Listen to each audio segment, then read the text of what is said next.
Noches. Bueno, hay muchos temas para hablar, Patricia. Hay como un optimismo que se nota en sus palabras. Como dijo, el 14 va a ser el día de la liberación de todas estas actitudes esclavistas, en muchos sentidos, clientelistas y esclavistas de la gente, ¿no? Sí, el caso de Formosa es muy típico, ¿no? ¿Qué fue lo que hizo clic en la gente?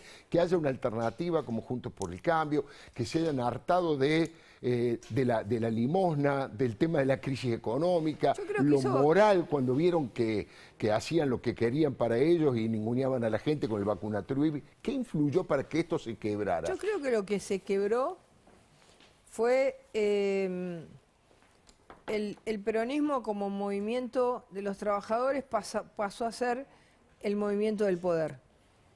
Y ya ni siquiera, por una cuestión hasta familiar, de tradición, los votan.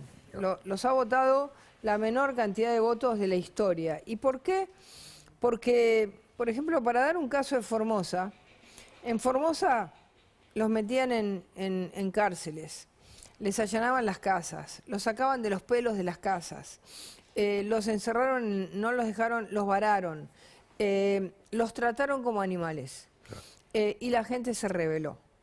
Y lo mismo pasó en muchísimas provincias argentinas, en muchísimos lugares, en esta soberbia del presidente de decir, yo voy a ser el que cuide la salud de los argentinos. No cuidó ninguna salud, se vacunaron primero, hicieron las fiestas, con lo cual todo eso generó como un clic.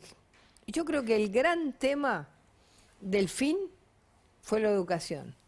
Decirle, quizás una familia que recibe un plan y dice, yo ya estoy, no tengo futuro.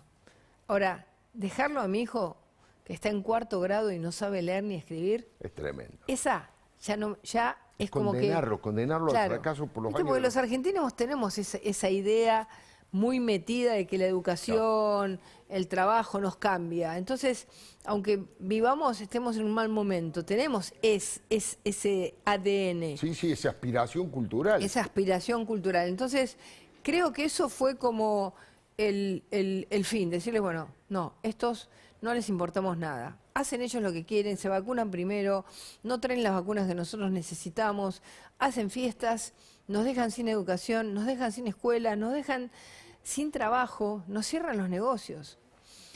Vos fíjate, por ejemplo, Formosa. Hoy estaba mirando las cifras. En Misiones, el 4% de la población murió de COVID. 4%. 4%. En Corrientes, el 8%. Estuvo abierto Corrientes. Sí. En el Chaco, que en un momento parecía que era lo peor del mundo, estuvo mal, el 10%. ¿Sabés cuánto en Formosa? No. El 11%. Más que todas. Cerraron, los encerraron, los mataron. Los encarcelaron prácticamente. Los encarcelaron. Y así todo murió el 11%. Murió más que en las otras provincias en las que hubo quizás desorden en el Chaco, en Corrientes hubo decisión de abrir, son, digamos, ciudades grandes, entonces hay más movimiento. Y realmente vos te das cuenta que al final de todo el autoritarismo te mata por la pandemia, te mata por el autoritarismo, te mata por el cierre de las escuelas y te mata por la falta de trabajo, te mata por todo. Por todos lados. Por todos lados te mata. Bueno, sería interesante que este tipo de regímenes feudales empezara a quebrarse de una vez por todas y desembarcara finalmente la democracia, la alternancia, los distintos partidos. Absolutamente. Hay otro tema muy importante que lo vamos a plantear con un video suyo el otro día, el miércoles en Dolores, porque mañana vuelve el expresidente Macri a declarar ante el juez Baba. La semana pasada, en ese acto que se hizo allí, de los amigos, de exfuncionarios, del expresidente Mauricio Macri, Patricia Bullrich en el escenario decía lo siguiente. Sabemos que hay jueces buenos y jueces malos. Venimos a presentarnos frente al juez que corresponde. Frente a ese juez que corresponde, aunque sepamos y tengamos ciertas reticencias, venimos igual porque somos institucionalistas y republicanos. Bueno, ahí está el discurso, pero ¿qué pasa mañana? ¿Qué pasa mañana? ¿Cómo va a terminar esto? ¿Es cierto que creen que ya está escrito el procesamiento del expresidente y que lo van a anunciar unos días antes de las elecciones? Bueno, a ver, el juez hizo como una especie de, yo te diría, un autor de teatro diría, hizo los distintos actos. Primer acto, Claro. segundo acto, tercer acto.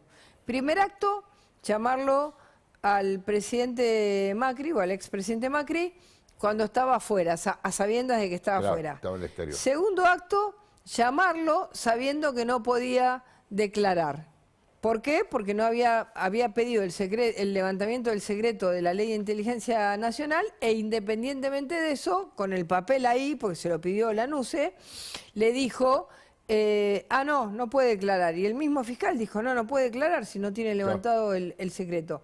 Tercer acto, a la semana inmediatamente pedir algo que lo tenía, si a vos te llega una carta y te dice no puedes declarar, inmediatamente la titular de la AFI le tendría que decir, esto lo puede hacer solamente el presidente de la Lo Nación. puede autorizar el presidente. Bueno, claro. sin embargo lo hizo en un tercer acto. El tercer acto es mañana. Ahora, mañana va a ser importante porque ya la Cámara de Mar del Plata ha decidido el tratamiento de, de la incompetencia de este juez. No quiero darle a la incompetencia un sentido más amplio del que tienen en un sentido jurisdiccional, pero realmente la incompetencia del juez es evidente en todo sentido, porque te están juzgando en dolores. Es como que una persona tenga un accidente en Mar del Plata y de golpe lo juzguen en Salta. No tiene nada que ver. Dolores no tiene nada que ver ni con Mar del Plata, que hay dos juzgados federales, ni con Caleta Olivia, donde está la causa de Lara San Juan, ni con nada.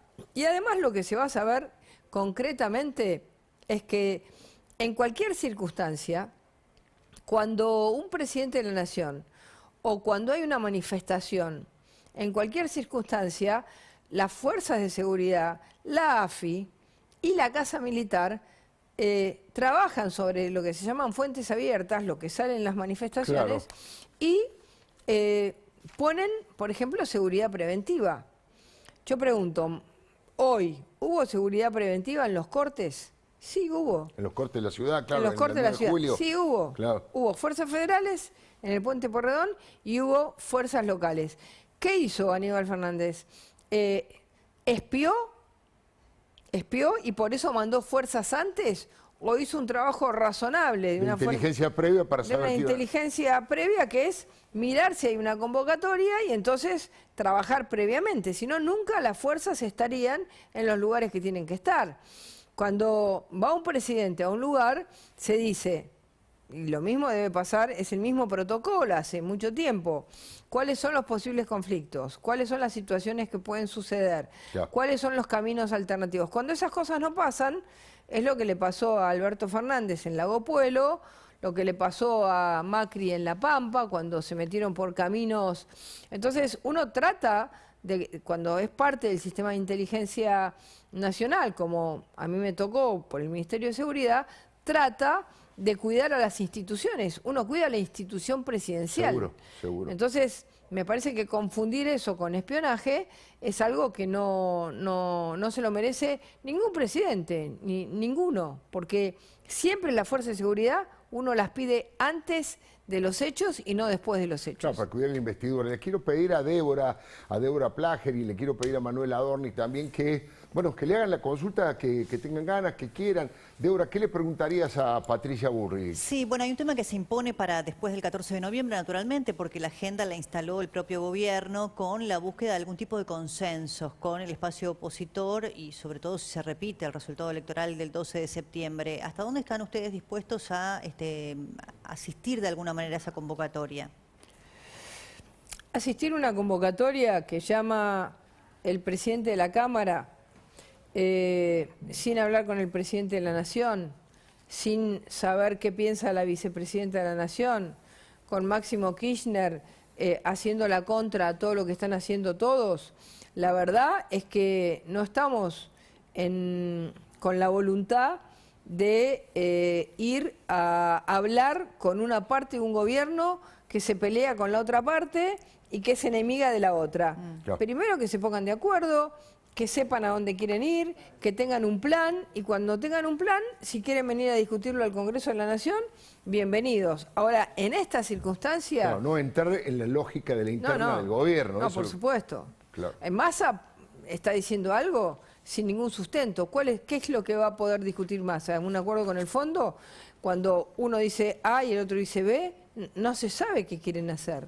Entonces, primero que se pongan de acuerdo, que junten la personería de un gobierno que se eligió para gobernar y no para pelearse entre ellos, y una vez que estén de acuerdo en qué quieren, sobre qué quieren hablar, Claro. bueno, ahí nosotros evaluaremos la situación. Y en el No Congreso de ahora. la Nación, no algo... Y en el Congreso de la Nación, por supuesto. Está muy claro. Manuel Adorni, ¿qué le preguntarías a Patricia Burrich? Patricia, ¿cómo estás? Buenas noches. ¿Qué tal? La verdad que en línea con lo que te consultaba Débora, vos decís, bueno, que se pongan de acuerdo y después hablamos. Y lo cierto es que en estos casi 2 años poco se vio que se pongan de acuerdo y poco se vio que sean racionales al tomar medidas, tanto en la pandemia como fuera de la pandemia. Y de hecho hoy nos enteramos del congelamiento de medicamentos. Digo, sin ese llamado a la reflexión que creo que no van a tener. ¿Crees realmente que se puede gobernar esta Argentina con esta pobreza, con esta desocupación, con esta marginalidad, con esta inseguridad 2 años más? ¿Crees que, o crees realmente que indefectiblemente la oposición va a tener que tomar algún tipo de protagonismo que hoy no tiene, independientemente de lo que vos planteás, ¿no? Que ellos efectivamente se pongan o no de acuerdo? Bueno, a ver, a nosotros no nos gustaría acelerar ningún proceso de adelantamiento de elecciones, no nos gustaría llegar al 2022 con un gobierno desarmado, nos gustaría que hagan lo que tienen que hacer. La Argentina necesita bajar impuestos, modernizar leyes laborales, necesita, digamos, decirle a determinados sindicatos que la logística tiene que estar más barata de lo que está. Eso no va a pasar, Patricia, Bueno, lo sabemos si no vos pasa, y lo si ellos sé no yo quieren también. hacer lo que tienen que hacer, nosotros no podemos hacer un seguidismo de un gobierno cuyo único plan es empobrecer cada vez más a la Argentina. Por lo menos de mi parte, yo ahí no me meto. Yo no me meto a ser cómplice del empobrecimiento de la Argentina. Si no se animan a hacer los cambios que hay que hacer, bueno, esperaremos nuestro turno. Esperaremos nuestro turno. No haremos nada que implique que Juntos por el Cambio pierda un prestigio social que está volviendo a ganar con mucho esfuerzo en manos de irresponsables que se pelean y que no saben para dónde llevar a la Argentina. No lo vamos a hacer. O por lo menos yo no lo voy a hacer. Hay otro tema que tiene que ver